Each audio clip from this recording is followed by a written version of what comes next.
দিন মজুরের কাজ করে তিনি আসলে সংসার চালিয়েছেন। এখন আমরা আসলে এসে দেখতে পেলাম একটা রাস্তার পাশে উনি একটা দোকান দিয়ে বসেছেন। এই দোকানে তিনি চা, পান, এই বিভিন্ন ধরনের আনুষঙ্গিক জিনিস বিক্রি করেন।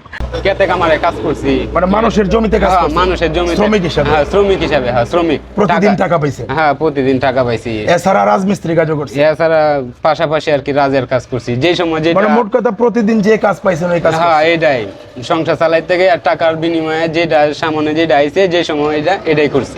বিদেশ যদি যান তাহলে টাকা কোথায় পাবেন? বিদেশ গেলে তো অনেক টাকা লাগে। এই টাকা কি করব, আর নিজের তো বাবার সম্পদ নাই বা কোনো আর্থিক অবস্থা দুর্বল আমাদের, এই ঋণ কইরা বা লোন নিয়া।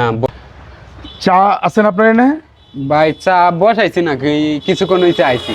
ও পানি গরম করেন নাই? না, পানি এখনো হইছে না। এই দোকান দিছেন কতদিন হইছে? দোকান দিছি আজকে 1 বছর হইছে। 1 বছর? হ্যাঁ। এর আগে কি করতেন? এর আগে এই যে কৃষি কাজ করতাম বা রাজমিস্ত্রি কাজ করতাম, বিভিন্ন ধরনের কাজ কাম করতাম আর কি। যেই সময় যেই কাজ হইতো এইটাই মানে করতাম। পড়ালেখা করেন নাই? পড়ালেখা করছি অল্প, এই 8 পর্যন্ত। তো পরে আর পড়ালেখা করেন নাই কেন? পরে পড়ছি না, আমার সংসারের চাপ আছে, মানে যে আমার বাবা মা এরা মানে পড়ালেখার খরচ চালাইতে পারে না। পরবর্তীতে তো অনেক টাকা লাগবে, খরচ হইব, পরে এটা জোগাড় করতে পারবো না, দিতে পারতো না, তাই আর কি লেখাপড়া করি নাই। এরপরে আমরা গরিব, মানে সংসারে মানে অনটন আর কি। অভাব অনটন? হ্যাঁ, অভাব অনটন। এই জন্য পড়ালেখা হয় না না, তো ওই যে ক্লাস 8-এ পড়ার পরেই পরে কি করছে?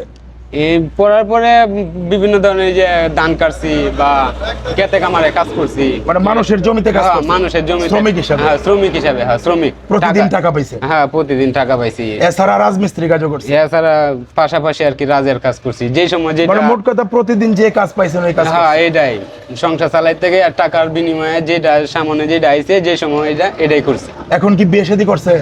হ্যাঁ, বিয়ে শাদী করছি, কিছুদিন হয়েছে, অল্প দিন। ওই বাচ্চা? বাচ্চা আল্লাহর রহমতে 1 মেয়ে হয়েছে। 1 মেয়ে হয়েছে? হ্যাঁ। তো এখন এই যে দোকান দিয়েছেন, এই দোকান দিয়ে কি আপনার চলে? হ্যাঁ, চলে, আল্লাহর রহমতে চলতেছে, ভালোই চলতেছে। ভবিষ্যতে কি ইচ্ছা আপনার? এই দোকানই করবেন নাকি আরো ভালো কিছু করার ইচ্ছা আছে? এমনি যদি এটাতে না হয়, চলতে পারি না, তাইলে তো পরিকল্পনা আছে বা অন্য কিছু করার, বুঝেন না।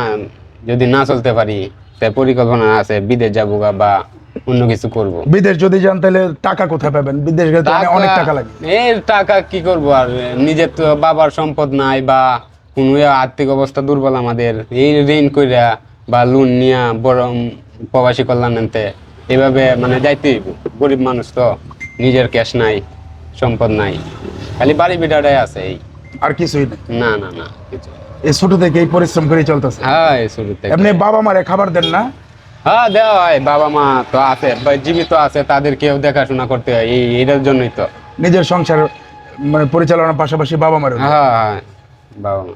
এখন এই দোকান দিয়েছেন 1 বছর হয়েছে? হ্যাঁ, 1 বছর হয়েছে, 1 বছর হয়েছে। আপনার কি যেন নাম বলছিলেন? আমার নাম মনির ভাই, মনির। মনির। মনির ভাই, মনির ভাই আসলে খুব ছোট থেকেই খুব দরিদ্র সংসারে বড় হয়েছে। ক্লাস 8 পর্যন্ত পড়ালেখা করেছে, 8ম শ্রেণী পর্যন্ত। 8ম শ্রেণীতে পড়ালেখা করার পর আর পড়ালেখা হয়নি। তিনি যেটা বললেন যে আসলে অভাবের সংসার, এই দরিদ্র সংসারে জন্ম হয় তার আসলে মহাপাপ। তিনি আর পড়ালেখাটা করতে পারেননি। 8ম শ্রেণীতে পড়ার মানে পরেই তিনি মানুষের জমিতে কাজ করেছেন, রাজমিস্ত্রির সাথে জোগালোর কাজ করেছেন, বিভিন্ন, মোট কথা প্রতিদিন ইনকাম করা যায় এরকম কাজ করে দিন মজুর বলা চলে, দিন মজুরের কাজ করে তিনি আসলে সংসার চালিয়েছেন। এখন আমরা আসলে এসে দেখতে পেলাম একটা রাস্তার পাশে উনি একটা দোকান দিয়ে বসেছেন। এই দোকানে তিনি চা, পান, এই বিভিন্ন ধরনের আনুষঙ্গিক জিনিস বিক্রি করেন। তার স্বপ্ন তিনি আসলে কিছু টাকা জমিয়ে বিদেশে যাবেন এবং তার মানে বিয়ে করেছেন, একটা সন্তান, বাবা মা, তাদের মুখে হাসি ফোটানোর জন্য বিদেশেও যাবেন। আসলে প্রত্যেকটা মানুষেরই জীবনের একটা গল্প থাকে, যেটা আসলে খালি চোখে দেখা যায় না। আমরা খুঁজে বের করি এরকম মনির ভাইদের মতো মানুষের জীবনের পিছনের গল্প, এবং তারা কেমন আছেন, কিভাবে আছেন, ভবিষ্যতে কি করতে চাইছেন। এই ছিল আজকে মনির ভাইয়ের জীবনের গল্প।